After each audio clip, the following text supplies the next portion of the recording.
My boyfriend called me obsessed with his ex-girlfriend, but when I decided to prove him wrong, his cruel revenge plan backfired in the most devastating way possible. Subscribe to the channel and like the video to see more stories like this, 28 years old. That number represents growth, independence, and the confidence I thought I had built over the years. My name is Sarah, and for the past 3 years, I worked as a marketing coordinator at a digital agency in Portland, Oregon. My small apartment downtown wasn't much, but it was mine, a symbol of everything I had achieved on my own. I had always been the type of person who valued honesty and communication in relationships, never imagining that the man I loved would use those very qualities against me. When I met Jake Morrison at a coffee shop near my office 2 years ago, everything felt like it was falling into place. He was 29, worked in software development, and had this charming smile that made my heart skip a beat every time he looked at me. Jake was tall, with dark hair and green eyes that seemed to hold secrets I was eager to discover. Our first conversation lasted 4 hours, and by the end of it, I knew I was completely smitten. "You have this amazing energy about you," he had said that first day, leaning across the small table between us. "Most people are so guarded, but you're just genuine." Those words made me feel special, chosen. Looking back now,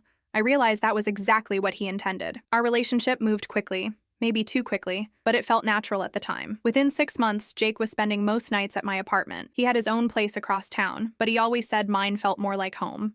I loved having him there, loved the way he would surprise me with my favorite Thai takeout after long days at work, or how he would randomly show up with flowers just because it was Tuesday. "I've never felt this way about anyone before," he told me one evening as we watched a movie on my couch, his arm wrapped around my shoulders. "You make me want to be a better person, Sarah." I melted at those words. Here was this wonderful man who seemed to adore everything about me, who made me laugh until my sides hurt, and who talked about our future together like it was a given. My friends loved him. My parents thought he was perfect for me. And for the first time in my adult life, I felt like I was exactly where I was supposed to be. But there were little things that should have been red flags. Moments that made me uncomfortable, but that I brushed off because everything else seemed so perfect. Jake had this habit of checking his phone constantly, even during our most intimate conversations. When I asked about it, he would just smile and say it was work stuff, nothing important. "You worry too much, babe," he would say, kissing my forehead. "I'm here with you, aren't I? That's all that matters." There was also the way he talked about his ex-girlfriend, Emma. Not often, but when her name came up in conversation, something in his demeanor would shift. His voice would become softer, almost wistful, and he would get this distant look in his eyes that made my stomach twist with an emotion I didn't want to name. Emma had been his girlfriend for 4 years, ending their relationship about 8 months before we met. According to Jake, she had moved to Seattle for a job opportunity, and they had decided to end things rather than try long distance. He always spoke about her with respect, which I told myself was a good sign. It meant he wasn't the type of guy who badmouthed his exes. "She was a good person," he had explained when I asked about their relationship early on. "We just wanted different things in life. Sometimes timing is everything, you know." I respected that he didn't trash talk her, but there were moments when I caught him looking at his phone with an expression I couldn't quite read.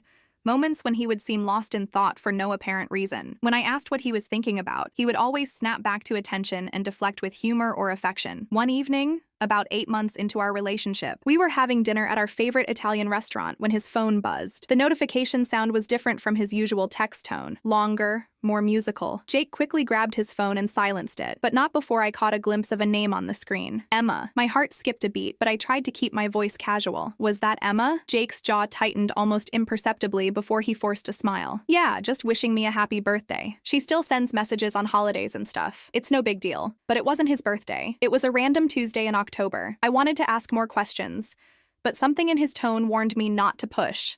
Instead, I nodded and changed the subject, even though my mind was racing with questions I didn't know how to voice without sounding paranoid. That night, as Jake slept beside me, I stared at the ceiling wondering if I was overreacting. Emma was his past, I was his present. He had chosen to be with me, to build a life with me. The rational part of my brain knew that people could remain friendly with their exes without it meaning anything romantic. But the anxious part of my brain, the part that had been hurt before, whispered that something wasn't quite right. "You're being ridiculous, Sarah," I told myself in the darkness. "He loves you. Stop creating problems where there aren't any." The next morning, Jake was his usual affectionate self, making me coffee and kissing me goodbye before work. I pushed my doubts aside and focused on the good things about our relationship. After all, what we had was real and beautiful, and I wasn't going to let my insecurities ruin it. But deep down, a small seed of doubt had been planted, And despite my best efforts to ignore it, that seed was about to grow into something that would change everything I thought I knew about the man I loved. Little did I know that Jake was already setting the stage for a game I didn't even realize we were playing, and that my genuine concern about his connection to Emma would soon be twisted into something far more sinister than I could have ever imagined. The weeks following that dinner became a careful dance of pretending everything was normal, while my intuition screamed that something was wrong. Jake seemed to sense my unease, and instead of addressing it directly, he began what I now recognize as a calculated campaign to make me doubt my own perceptions. It started subtly. When his phone would buzz with that same musical notification tone, he would make a show of checking it in front of me, then casually mention it was a work email or his mom. But I had heard that specific tone when Emma's name appeared, and it was never the same as his regular notifications. When I gently brought this up, Jake looked at me with genuine concern. "Sarah, honey, I think you might be overthinking things," he said, reaching across to take my hand. "All my notifications sound different depending on the app. You know I would never hide anything from you." The way he said it, with such sincere worry in his voice, made me feel foolish. Maybe I was overthinking. Maybe my past experiences with dishonest boyfriends were making me paranoid about a man who had never given me a real reason to doubt him. But then, the social media activity started becoming impossible to ignore. Jake had always been active on Instagram, posting photos of us together, his work projects, and random moments from his day. What I began to notice was how quickly he would like Emma's posts, and I mean immediately. She would post a photo, and within minutes, sometimes seconds, Jake's like would appear. It felt obsessive, like he was constantly monitoring her feed. One evening, as we sat watching Netflix, I decided to test my theory. I had noticed Emma had posted a photo about an hour earlier, a picture of her breakfast in what looked like a trendy Seattle cafe. Jake hadn't checked his phone in front of me during that time, but when he excused himself to use the bathroom, I quickly checked Instagram on my phone. Sure enough, his like was already there. When he returned, I tried to bring it up casually. "I saw Emma posted a cute breakfast photo earlier. Seattle looks like it has amazing food." Jake's response was immediate and sharp. "Why are you stalking my ex-girlfriend's Instagram, Sarah?" The accusation hit me like a slap. "I'm not stalking anyone. I just happened to see it while scrolling through my feed." "Right," he said, his tone dripping with skepticism. "You just happened to be looking at my ex's profile. That doesn't sound obsessive to you?" The word obsessive hung in the air between us like a weapon. Jake had never spoken to me like that before, and the sudden shift in his demeanor left me speechless. But before I could respond, his expression softened, and he sat down beside me, pulling me into his arms. "I'm sorry, babe. I didn't mean to snap at you. It's just, Emma and I are completely over, and when you bring her up, it makes me feel like you don't trust me. I love you, not her." His apology felt genuine, and the way he held me made my anger melt away. Maybe I was being obsessive. Maybe I was letting my insecurities poison a good relationship. I apologized for bringing up Emma and promised to try to trust him more, but Jake's behavior only became more suspicious. He started taking phone calls in the other room, claiming they were work calls even when they happened at 10 p.m. on Sundays. His laptop, which used to sit open on my coffee table, was now always closed and password protected. When I mentioned that I had never seen him be so secretive about his devices before, he laughed it off. "I've got some confidential client projects right now," he explained. "I have to be more careful about security. You understand, right?" I wanted to understand. I wanted to be the cool, trusting girlfriend who didn't need to know every detail of her boyfriend's life. But every instinct I had was telling me that something was fundamentally wrong. The final straw came 3 weeks later during my friend Melissa's birthday party. We were all having drinks at a rooftop bar downtown, and everyone was in a great mood. Jake was being his charming self, making everyone laugh and keeping his arm around me in a way that made me feel secure and loved. But then Melissa, who had maybe had one too many cosmopolitans, made an innocent comment that changed everything. "Sarah, you're so lucky to have found someone who's really over his ex," she said, raising her glass. "My last boyfriend was still texting his ex constantly. So pathetic." The group laughed, but I felt Jake's arm tense around my shoulders. When I looked at him, his jaw was clenched, and there was something cold in his eyes that I had never seen before. "Actually," Jake said, his voice carrying a strange edge, "Sarah seems to think I'm not over Emma. She's constantly bringing her up, checking her social media, asking questions about our past relationship." The table went quiet. I felt my cheeks burn with embarrassment and confusion. "Jake, that's not—" "It's okay, babe," he interrupted, his tone condescending in a way that made my stomach churn. "I know you're just insecure. It's normal for some people to be a little obsessive about their partner's past." The word obsessive again. This time, he said it in front of all my friends, with a patronizing smile that made me feel small and crazy. My friend David shifted uncomfortably in his seat, while Melissa looked confused, clearly not understanding how her innocent comment had led to this moment. "I think maybe we should talk about this at home," I said quietly, trying to salvage what was left of the evening. Of course, Jake agreed, but his smile didn't reach his eyes. Sarah gets really anxious about this stuff. Sometimes I think she cares more about Emma than I do. The laughter that followed felt forced and uncomfortable. I wanted to defend myself, to explain that I wasn't obsessive or insecure, but anything I said would only make me sound more defensive. Jake had successfully painted me as the paranoid girlfriend in front of all my friends, and I didn't know how to fight back without proving his point. The ride home was silent. Jake drove with one hand on the steering wheel and the other resting casually on my thigh, as if nothing had happened. But I could feel the shift between us, a new dynamic where he held all the power, and I was left questioning my own sanity. "Are you mad at me?" he asked as we pulled into my building's parking garage. "I just don't understand why you said those things in front of everyone," I replied, trying to keep my voice steady. Jake parked the car and turned to face me, his expression softening into the loving look I was used to. "Baby, I wasn't trying to embarrass you. I was just being honest about what's been happening between us. You have been asking a lot of questions about Emma lately. Because you've been acting strange about her," I said, finally voicing what I had been thinking for weeks.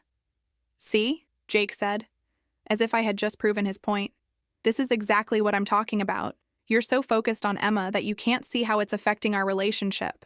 That night, as Jake slept peacefully beside me, I lay awake wondering if I was losing my mind. Had I really become obsessive? Was I sabotaging a good relationship because of my own insecurities? Every time I tried to examine the evidence that had made me suspicious in the first place, Jake's words echoed in my head, making me doubt my own perceptions. What I didn't know was that Jake's performance at the bar wasn't an accident or a reaction to stress. It was a carefully calculated move in a game I was only beginning to understand, and his plan to systematically destroy my confidence and credibility was just getting started. The weeks after Melissa's birthday party were a masterclass in psychological warfare that I didn't even realize I was experiencing.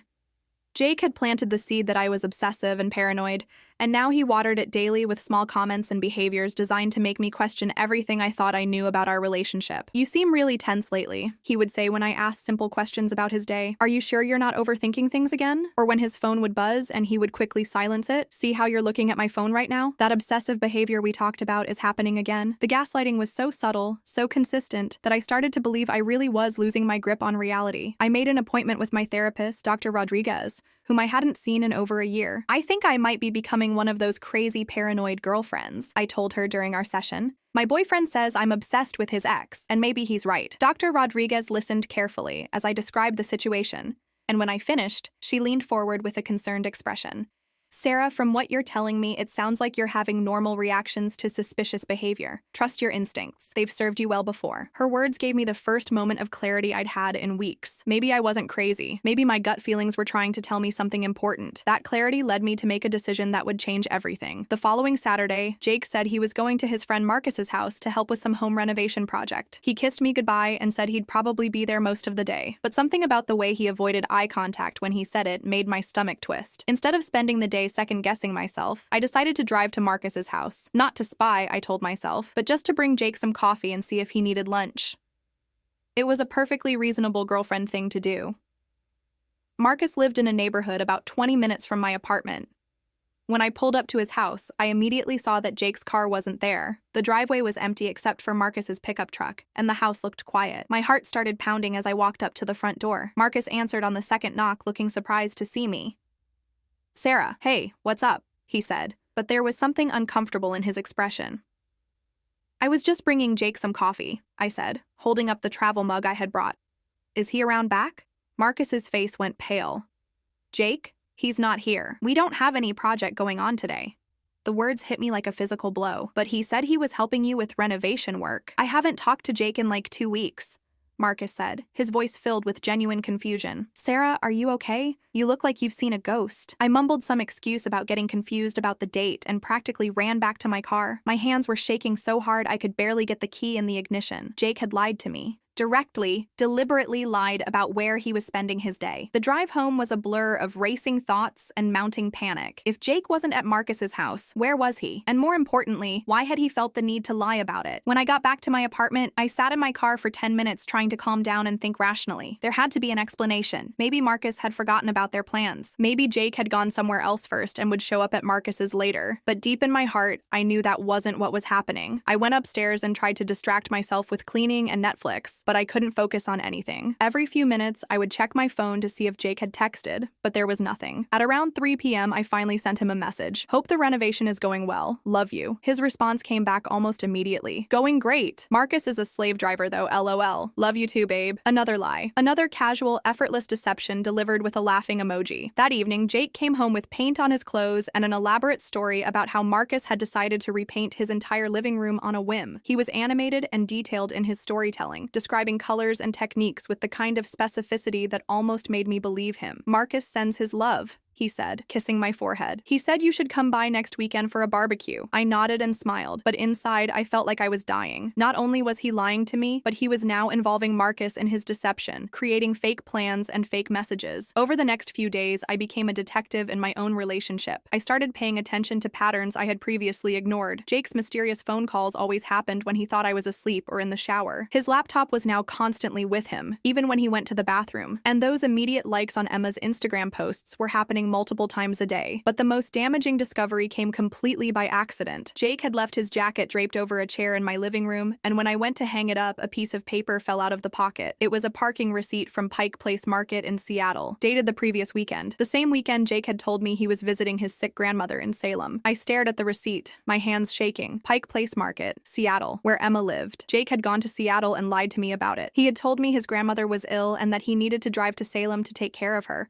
But instead, he had driven 4 hours in the opposite direction to the city where his ex-girlfriend lived. The betrayal felt like a knife to my chest, not just because he had lied, but because he had used his grandmother's supposed illness as cover. He had manipulated my empathy and concern to hide what was obviously a romantic rendezvous. I took a photo of the receipt with my phone and carefully placed it back in his jacket pocket. My mind was reeling, but for the first time in weeks, I felt completely clear about what was happening. Jake was cheating on me with Emma, and he was using psychological manipulation to make me feel crazy for suspecting it. But now I had proof, and I was going to get more. That night, as Jake slept beside me, I made a decision that would change the trajectory of our entire relationship. I was done being the naive girlfriend who accepted lies and gaslighting. I was done letting him make me feel obsessive and paranoid for noticing obvious red flags. Jake wanted to play games. He wanted to manipulate and deceive me while making me question my own sanity. Fine. But he had no idea who he was really dealing with, and his cruel revenge plan against my supposed obsession was about to backfire in ways he couldn't imagine. I was about to become the detective he had always accused me of being, and what I was going to discover would destroy not just our relationship, but his carefully constructed image of himself as the victim in this twisted dynamic he had created. The next 2 weeks were the most calculated and focused I had ever been in my life. Jake had no idea that his girlfriend, the one he had labeled as obsessive, was about to demonstrate exactly how thorough and methodical I could be when I actually applied myself to uncovering the truth. I started documenting everything, every lie, every inconsistency, every moment when his behavior didn't match his words. I created a private folder on my phone with screenshots, photos, and notes. Most importantly, I began tracking his patterns. Jake's routine was more predictable than he realized. Every Tuesday and Thursday evening, he would get that special notification tone and immediately leave the room to take a work call. These calls always lasted exactly 45 minutes to an hour. On weekends, he would claim to have errands or guy time. But I noticed he always came back smelling faintly of a perfume that definitely wasn't mine. The breakthrough came when I decided to do something that went against every trusting bone in my body. I installed a location tracking app on his phone. I felt sick doing it, but Jake had left his phone charging in my kitchen while he showered, and it took me less than 30 seconds to download the app and hide it in a folder he never used. The app would send me his location updates every hour unless he was somewhere with no signal. What I discovered over the next week made my blood run cold. Every Tuesday and Thursday evening, when Jake claimed to be taking work calls, the app showed him parked outside a hotel downtown, the Riverside Inn.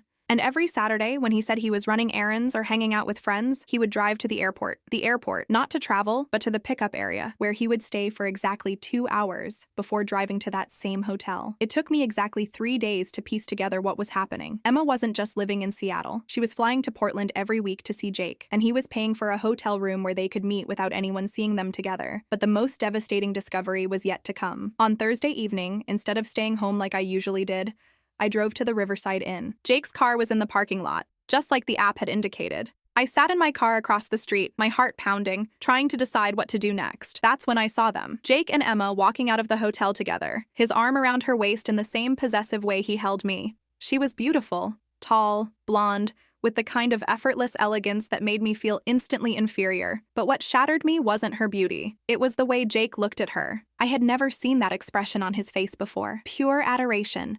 like she was the most precious thing in his world, the way he should have looked at me, but never did. I watched them walk to his car, watched him open the door for her with a gentleness that felt like a mockery of every gentle gesture he had ever shown me. And then I watched him kiss her, with a passion that made everything about our relationship feel like a performance. I sat in my car, crying for 20 minutes after they drove away. Not just because I had confirmation of his cheating, but because I realized that our entire relationship had been a lie. I wasn't his girlfriend. I was his cover story, his convenient placeholder while he maintained his real relationship with Emma. But my tears quickly turned to something else. Rage. Pure, focused rage at the realization of how completely I had been manipulated and used. I drove home and spent the entire night planning my confrontation. This wasn't going to be a dramatic screaming match where Jake could twist my words and make me look crazy. This was going to be a systematic destruction of every lie he had told me, presented with evidence he couldn't deny or explain away. The next evening, Friday, Jake came home with flowers and a smile, ready to play the role of the loving boyfriend. "These are for you, beautiful," he said, handing me a bouquet of roses. "Just because I love you." I took the flowers and smiled. "They're lovely, Jake, just like the ones you bought Emma yesterday evening." The color drained from his face so quickly I thought he might pass out. "What are you talking about?" I set the flowers on my counter and pulled out my phone, opening the folder of evidence I had been collecting. "I'm talking about your twice-weekly visits to the Riverside Inn. I'm talking about your airport pickups every Saturday. I'm talking about your weekend trip to Seattle that you lied about. Sarah, I don't know what you think you saw, but I have your location data for the past 2 weeks," I interrupted, my voice deadly calm. "I have photos of you and Emma leaving the hotel together. I have the parking receipt from Pike Place Market that fell out of your jacket. Would you like me to continue?" Jake's mouth opened and closed like a fish out of water. For the first time since I had known him, he was completely speechless. "You want to know what's really obsessive, Jake?" I continued, my voice getting stronger with each word. "Gaslighting your girlfriend for weeks, making her think she's crazy for noticing your lies. Flying your ex-girlfriend to Portland twice a week and paying for hotel rooms to hide your affair. Systematically destroying someone's self-confidence to cover up your own betrayal." "Sarah, please, let me explain." "Explain what?" I demanded. "Explain how you've been living a double life for months? Explain how you told all my friends that I was paranoid and obsessive when you were literally conducting a secret relationship behind my back? Explain how you used your grandmother's fake illness as an excuse to visit your mistress?" The word mistress hit him like a slap. His face crumpled, and for a moment, he looked like he might cry. "It's not what you think," he said weakly. "Emma and I, we have history. She was going through a hard time, and I was just helping her. By sleeping with her in hotel rooms twice a week?" "We're not sleeping together," he protested, but his voice lacked conviction. I pulled up the photos on my phone and showed him the picture I had taken of them kissing in the hotel parking lot. "Really? Because this looks pretty intimate to me." Jake stared at the photo, and I watched as his last hope of talking his way out of this situation crumbled. When he looked back up at me, something in his expression had changed. The mask of the loving, concerned boyfriend was gone, replaced by something cold and calculating. "You know what, Sarah?" he said, his voice taking on a tone I had never heard before. "Maybe you are obsessive. Maybe normal people don't install tracking apps on their partners' phones.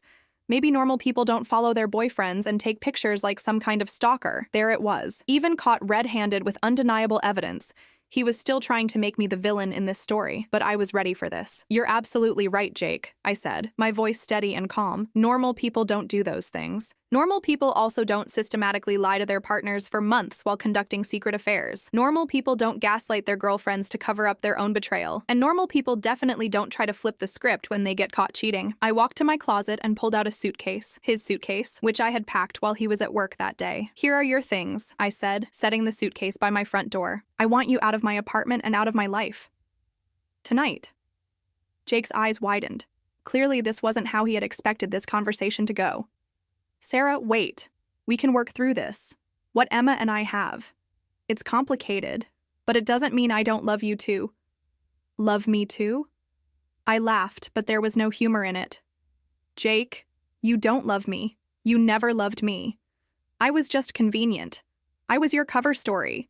Your way of having a normal-looking relationship while you maintained your real relationship with Emma." The truth of those words hit both of us at the same time. Jake's face went pale as he realized I had figured out the entire scope of his deception. "But here's the thing," I continued. feeling more powerful than I had in months. Your little revenge plan against my supposed obsession, it backfired spectacularly, because now I have documentation of everything you've done, and I'm going to make sure everyone knows exactly who you really are. That's when Jake's mask finally fell away completely, and I saw the real man I had been dating for 2 years. The man who was capable of elaborate deception, emotional manipulation, and psychological abuse. The man who thought he was so much smarter than me that he could gaslight me into accepting his betrayal. And the man who was about to learn that he had picked the wrong woman to mess with. Jake stood in my living room holding his suitcase, looking like a man who had just watched his entire world collapse. But instead of accepting defeat gracefully, he decided to double down on his manipulation tactics one final time. "Sarah, you're making a huge mistake," he said, his voice taking on that patronizing tone I had grown to hate. "You're letting your obsession with Emma destroy the best relationship you've ever had. When you calm down and think rationally about this, you're going to regret throwing away what we have." I stared at him in amazement. Even now, even with photographic evidence of his affair laid out before him, he was still trying to convince me that I was the problem. "The best relationship I've ever had?" I repeated slowly. "Jake, you've been cheating on me for months. You've been gaslighting me, lying to me, and making me feel crazy for noticing your obvious deception. In what universe is that the best relationship I've ever had?" "Because I love you!" he exploded, dropping his suitcase and stepping toward me. "Yes, I made mistakes with Emma, but that doesn't change how I feel about you. What we have is real, Sarah. Don't let your paranoia destroy it." The word paranoia was his final mistake. "My paranoia?" I said, my voice dangerously quiet. "Jake, I want you to listen to me very carefully. I'm going to explain to you exactly what's going to happen next, and then you're going to leave my apartment and never contact me again." I pulled out my phone and opened my email app, showing him a draft message I had prepared earlier that day. "This email contains screenshots of our text conversations where you lied about your whereabouts, photos of you and Emma together, copies of your hotel receipts that I found, and a detailed timeline of your deception. The recipient list includes your boss, your co-workers, your family, and every mutual friend we have." Jake's face went white. "You wouldn't." "I absolutely would," I said, my finger hovering over the send button. "But I'm giving you a choice. You can leave quietly, delete my number from your phone, and never speak to me again. Or I can send this email and let everyone in your life know exactly what kind of person you really are." "Sarah, please," he said, and for the first time, there was genuine fear in his voice. "My job, my reputation, you can't do this." "I can, and I will, if you don't walk out that door right now." Jake looked around my apartment like he was seeing it for the first time, his eyes landing on the photos of us together that I hadn't taken down yet. For a moment, I thought he might try one more manipulation tactic, one last attempt to make me feel guilty or doubt myself. Instead, he picked up his suitcase and walked to the door. "You know what, Sarah?" he said, turning back to face me with a cold smile. "Maybe you are obsessive. Maybe you are paranoid and controlling. Emma never would have done something like this. Emma trusts me." It was his parting shot, his final attempt to make me feel small and crazy. But instead of hurting me, his words just confirmed everything I had realized about him. "You're right, Jake," I said calmly. "Emma probably wouldn't have done this, because Emma doesn't know that you've been cheating on her too." The color drained from his face again. "What? Did you really think I was stupid enough to believe that you were only lying to me?" I asked, almost feeling sorry for him. "You've been telling Emma that we broke up months ago, haven't you? That's why she's flying to Portland to see you. She thinks you're single." I could see in his expression that I had hit the nail on the head. Jake wasn't just cheating on me with Emma, he was cheating on Emma with me. We were both being manipulated and lied to, just in different ways. "I wonder how Emma would feel if she knew that while she was flying across the country to be with you, you were coming home to me every night," I continued. "I wonder how she'd react to seeing photos of us together from last week, with timestamps that prove you were with both of us on the same day." Jake's hand was on my doorknob, but he had frozen in place. "Here's what's really going to happen, Jake," I said, feeling more powerful than I had ever felt in my life. "You're going to leave, and you're going to figure out how to clean up the mess you've made with Emma on your own. Because if I hear from you again, if you try to contact me or manipulate me or make me feel crazy one more time, I'm not just going to send that email to our mutual friends. I'm going to send it to Emma too." Jake's jaw clenched. "You're bluffing." I smiled and pulled up Emma's Instagram profile on my phone, showing him that I had already found her email address through her photography business contact page. "Try me."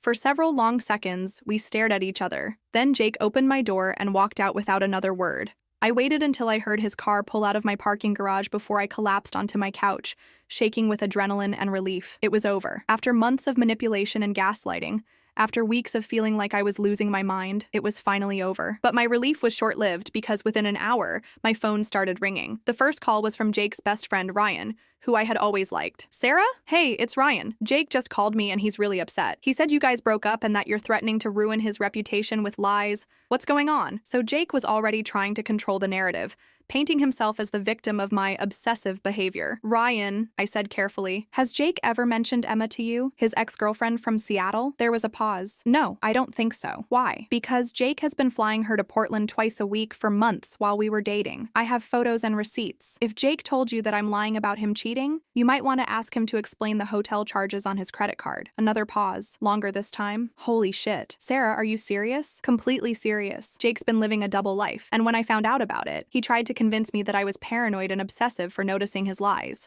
Wow. I'm so sorry, Sarah. I had no idea. The second call was from my friend Melissa, who had been at the birthday party where Jake first publicly called me obsessive. Sarah, oh my God, I just heard what happened. Are you okay? I'm fine, I said, and realized that for the first time in months, it was actually true. I'm better than fine, actually. Jake said you guys broke up because you were stalking his ex-girlfriend, Melissa said hesitantly, but that doesn't sound like you at all. Melissa, remember at your birthday party when Jake said I was obsessive about Emma? I asked. He was setting me up. He was cheating on me with her, and he was using my legitimate concerns about his behavior to make me look crazy. That manipulative piece of shit, Melissa said. And her immediate anger on my behalf made me feel validated in a way I hadn't expected.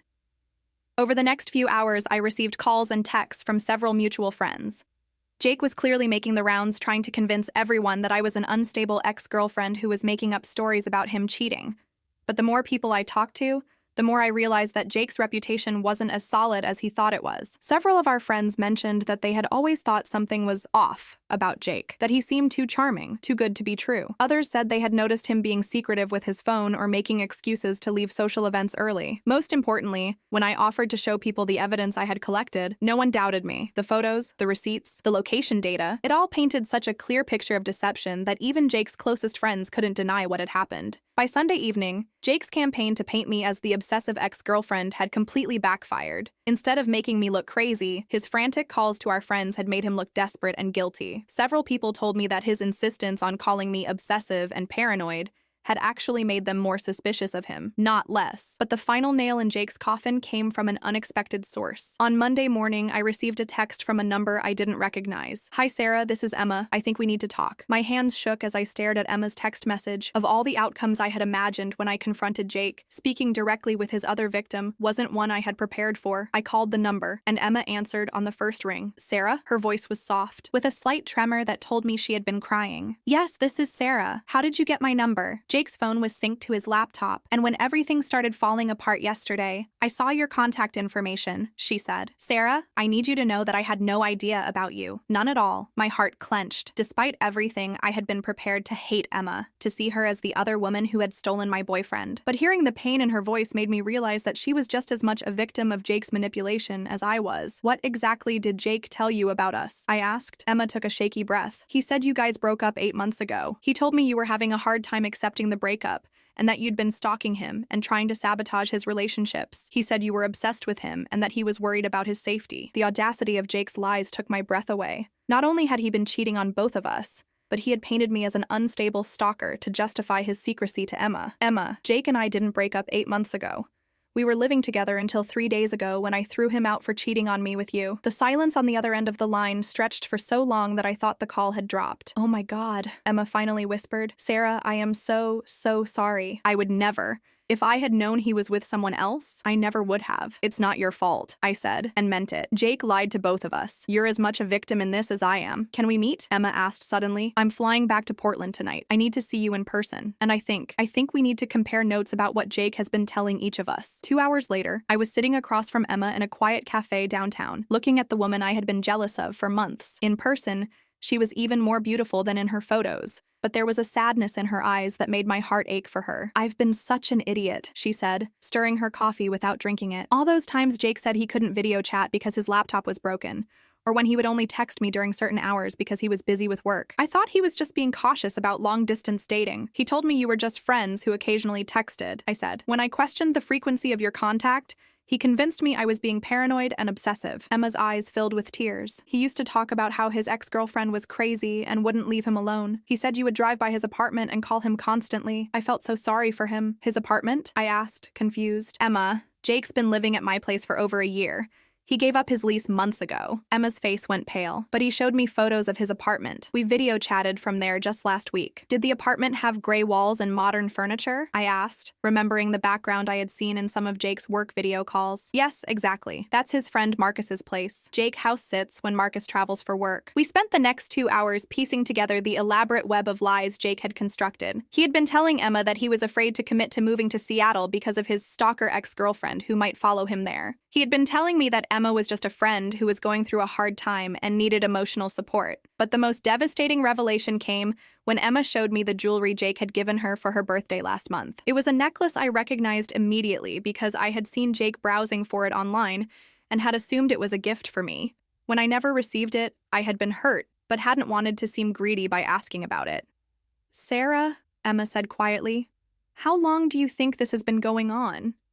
I thought about all the times Jake had been secretive, all the lies I had caught him in, all the moments when my instincts had told me something was wrong. "I think it's been happening since almost the beginning of our relationship," I said. "I think Jake never really ended things with you. I think he's been playing both of us for almost 2 years. Emma started crying then, and I reached across the table to take her hand. We sat there together, 2 women who had been manipulated and deceived by the same man, finding comfort in our shared experience. "What are we going to do?" Emma asked. "We're going to make sure Jake faces consequences for what he's done," I said, feeling that familiar surge of determination. "And we're going to make sure he never gets the chance to do this to anyone else." Over the next week, Emma and I worked together to document the full scope of Jake's deception. She had saved emails and text messages going back over a year that proved Jake had been maintaining a romantic relationship with her while dating me. I had photos and location data that proved he had been lying to both of us about his whereabouts and activities. Together, we created a comprehensive timeline that showed exactly how Jake had been manipulating both of our emotions and schedules to maintain his double life. But the most satisfying moment came when Emma decided to confront Jake herself. She called him and told him she was coming to Portland for a surprise visit. Jake, thinking I was out of the picture and that he could continue his relationship with Emma, eagerly agreed to meet her at our usual hotel. Emma recorded the entire conversation, where Jake not only admitted to lying about our breakup, but also tried to convince her that I was obsessed and had forced him to continue living with me even though he didn't want to. When Emma played the recording for me later, I felt a mixture of vindication and disgust. Even when caught in his lies, Jake was still trying to manipulate the situation and make me the villain. The final blow to Jake's reputation came when several of our mutual friends, armed with the evidence Emma and I had compiled, confronted him about his behavior. Ryan, Jake's best friend, was so disgusted by the extent of Jake's deception that he publicly called him out on social media. For anyone wondering why Jake Morrison has been acting strange lately, Ryan posted, "It's because he's been caught living a double life, cheating on his girlfriend with his ex while telling both women that the other was a stalker. Some of us thought we knew him, but apparently we never knew him at all." The post was shared dozens of times within hours, and Jake's carefully crafted image as the charming, trustworthy guy began to crumble. But the most poetic justice came from Jake's workplace. His boss, who had always liked me from company events, reached out after hearing about the situation. It turned out that Jake had been using his work trips and flexible schedule to coordinate his meetings with Emma, essentially using company time and resources to facilitate his affair. When his boss reviewed Jake's expense reports and travel logs, he found multiple instances where Jake had lied about his whereabouts during work hours. Jake was fired within a week for misuse of company resources and dishonesty. 3 months later, I received a text from an unknown number that I immediately recognized as Jake. "Sarah, I know you hate me, but I need you to know that I'm sorry. I lost my job, most of my friends, and any chance of a future with Emma because of what I did. I never meant for things to go this far." I stared at the message for a long time, remembering the man who had made me feel crazy for trusting my instincts, who had systematically destroyed my confidence to cover his own betrayal. I deleted the message without responding. Emma and I became unlikely friends through this experience. She moved back to Portland 6 months later, not for Jake, but because she had fallen in love with the city during her visits. She's now dating a wonderful man who treats her with the honesty and respect she deserves. As for me, I'm in a much better place than I ever was with Jake. I'm dating someone new, someone who encourages me to trust my instincts instead of making me doubt them, someone who thinks my attention to detail and intuition are strengths, not character flaws. Looking back, I realized that Jake's cruel plan to make me feel obsessive and paranoid was actually the best thing that ever happened to me, because when I finally embraced the very qualities he had tried to shame me for, I discovered that I was far stronger and more capable than I had ever imagined. Jake wanted to break me down by calling me obsessed. Instead, he taught me that sometimes being obsessive about the truth is exactly what's needed to protect yourself from people who want to manipulate and control you. His revenge plan didn't just backfire. It completely destroyed him while setting me free. What do you think about this story? Have you ever been in a situation where someone tried to make you feel crazy for noticing their lies? I'd love to hear your thoughts in the comments. Sometimes the people who call us obsessive are just upset that we're paying attention. Trust your instincts. They're usually trying to protect you from something. Thanks for reading my story, and thank you all for the support you've shown by listening until the end.